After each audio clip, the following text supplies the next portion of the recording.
Opening the first cabaret venue was going way back when, to I think roughly 2010, and I'm going to have to be honest, it wasn't, I was born desperately wanting to do cabaret. Almost everything I've done has been accident, chance, coincidence, and this was definitely coincidence.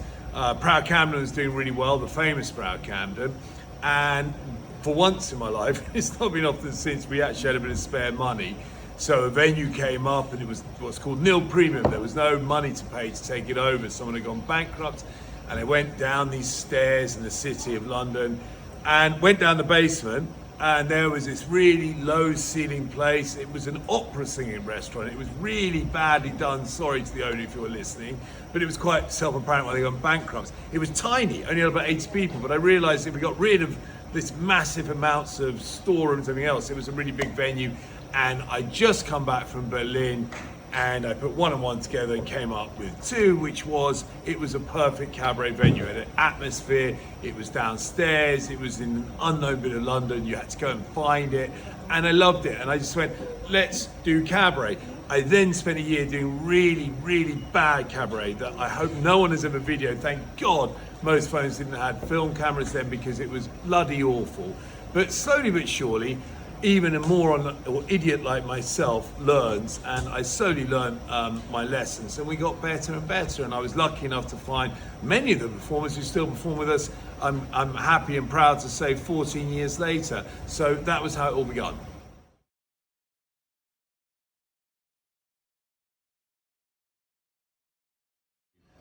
Who would play me? Well, I mean, I don't know, De Niro, Pitt, Christ knows, that's a ridiculous question, and obviously no one can play me because only I am me. I would play myself, ladies and gentlemen, and it would be a dreadful film that would bomb and make very little money at the cinema, but there we go. My favourite thing about owning a cabaret club, I think it's when the lights go down and I sit in the corner by the bar, normally with a large vodka cider in my hand, watch the audience and see the joy in their faces, and the bit at the end, and sometimes when someone's leaving and they walk past and they go, that was wonderful, are you the owner, we had such a great night, and all the pain and stress, and gosh, there's a lot of that, is worthwhile, which leads me neatly to the worst bit. It's a never off job. It's an incredibly stressful 24/7 job. I've been called more times at 3 a.m. to tell me the police are going to close me down, or there's a fire, or there's a flood. It's an impossibly stressful job, and I've, as you know, been bankrupt a couple of times. And I think the difference in America is if you succeed and occasionally take risks, get it wrong, people go, yeah, but he succeeded and he's employed people and paid loads of tax. In this country, if you risk it and succeed but occasionally fail, everyone judges you by that fail moment and what went wrong that moment. So it's a tough job. I think if I look back on my life, I don't know if I'd go and do it again, but I've enjoyed large bits of it, and I still love it, and it still gets me out of bed in the morning.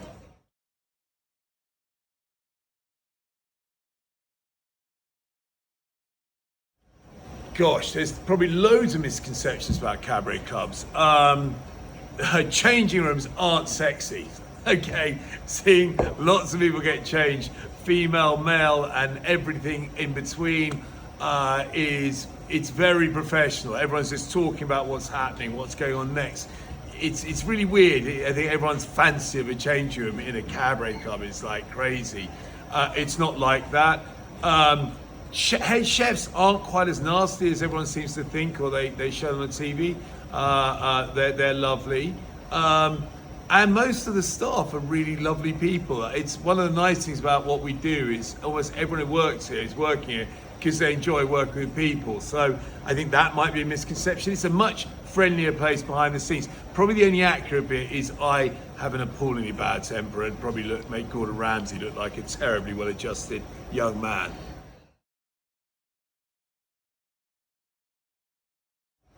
Get a haircut.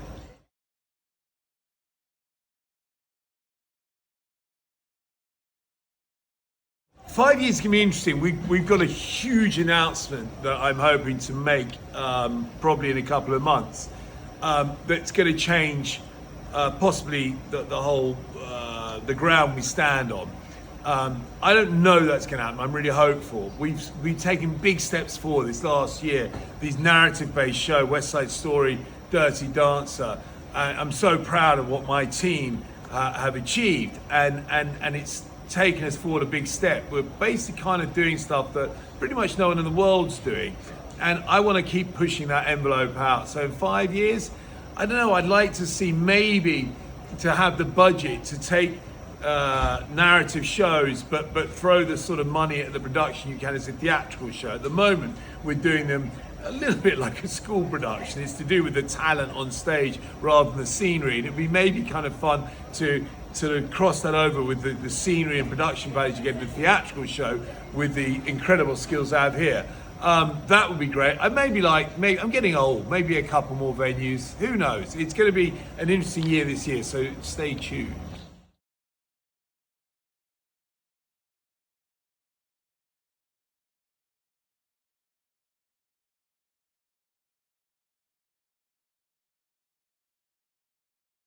Anyone with half a brain thinks success isn't the watch or suit you wear. It's, do you wake up happy? Do you go to bed happy?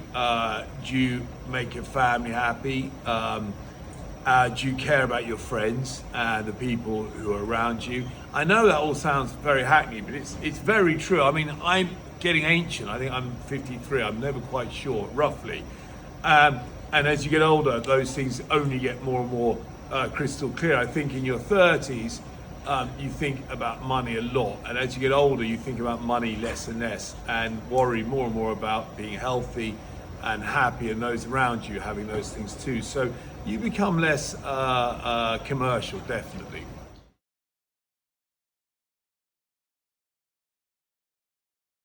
I'm a history buff, so it'd be definitely Alexander the Great. How do you conquer the whole world by the time you're 28? I don't understand that. Nelson, because I'm only half English. And I probably think I might put Napoleon there as well. So there you go.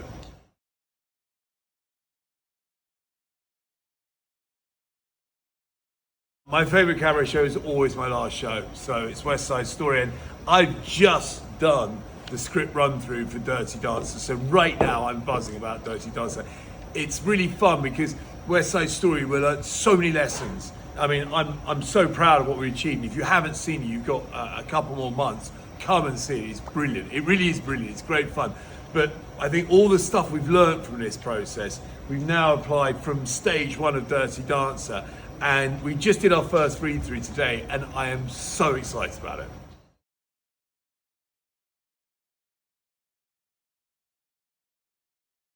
I can't answer my favorite artist.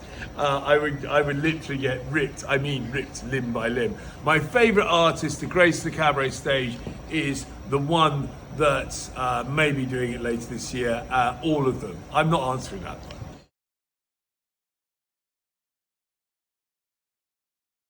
If I could open a cabaret club anywhere in the world, believe it or not, it would be this one. It would be London. It would be this stage, this room. I love it here. It's our home now, and one of the great things about finding a home is you don't want to move anywhere else. There you go. The best business advice was actually my dad, and he taught me to not trust spreadsheets and to always do the mental arithmetic in your head. And how many times I've had really, really clever financial controllers or directors screw up because one of the, well, let's face it, the moonshot was screwed up because someone put a metric in rather than imperial measurements. And you have to be very careful. Use a mental arithmetic, always know your bottom line.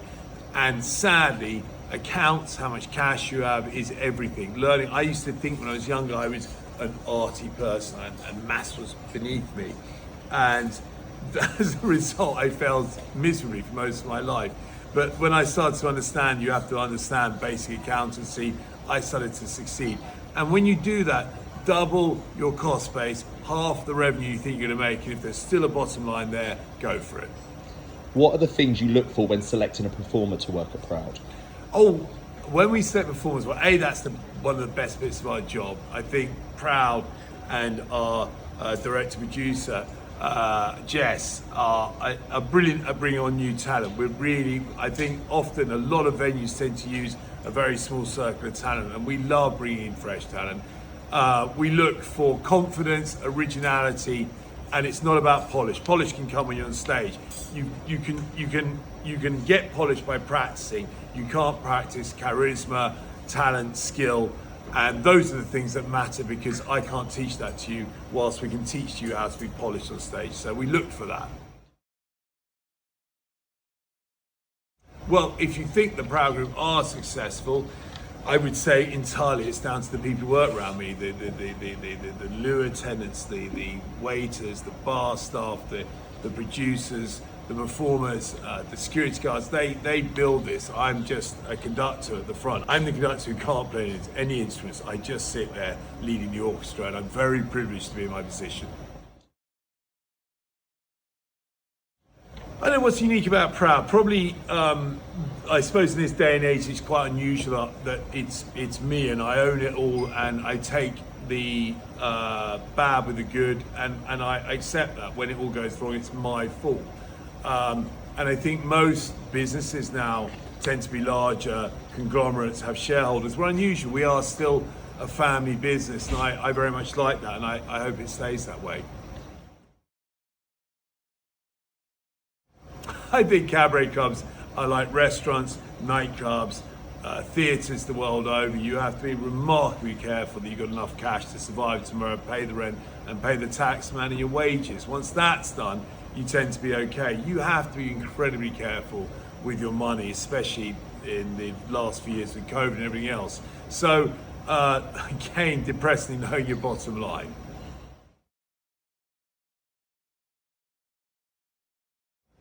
My biggest highlight since starting Proud would be today reading the script to our new show, because every time we do a new show, I feel like I'm 10 years old in a playground with all the toys again, and in that way I have the best job in the world. Some of the best days, we did a show with Paul McCartney, and standing there watching Paul McCartney in my gallery, the Kinks, and we had both the brothers there. That was pretty cool. Meeting Jimmy Page. Amy became a loose friend over the years. That was an amazing experience. I've been incredibly privileged with some of my extraordinarily limited talents that have met an amazing amount of people in my life, and that's been enormously enjoyable. Albeit I doubt any of them would ever remember meeting me. I enormously enjoyed meeting such incredible, brilliant people, and living in Britain, in the United Kingdom or Great Britain in this time, this day and age where we have produced most of the world's greatest talent. It's been such a privilege to be based in London, the world's best city, and sometimes to have been lucky enough to be in the middle of all that.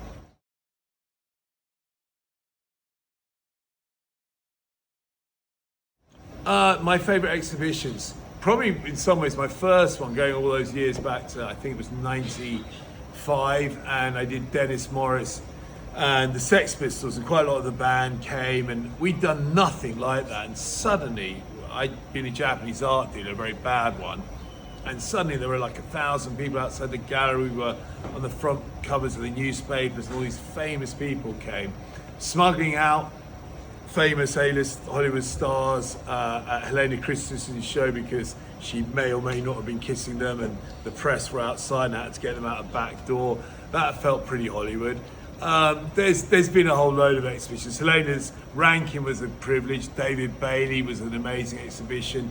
Paul McCartney. We've been lucky enough to do some amazing shows down the years, and I've met some wonderful photographers, and I'm very, very proud to have done that. Dream exhibition, gosh, no, I'm not going to have that, because it makes it feel like I'm about to retire and drop dead, and let's not predict the near future too much.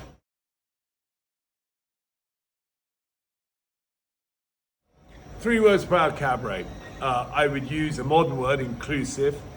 I'd use the word charisma, because I'd like to think everyone on the stage and here has it. Joy and love, those two words are the same, well, because I think we all do this because we love it, and I hope that shines through to all of you. And if it doesn't, tell me, because we fail all the time, but the main thing in life is to get back up and try and make it better. And I'm sorry when we do.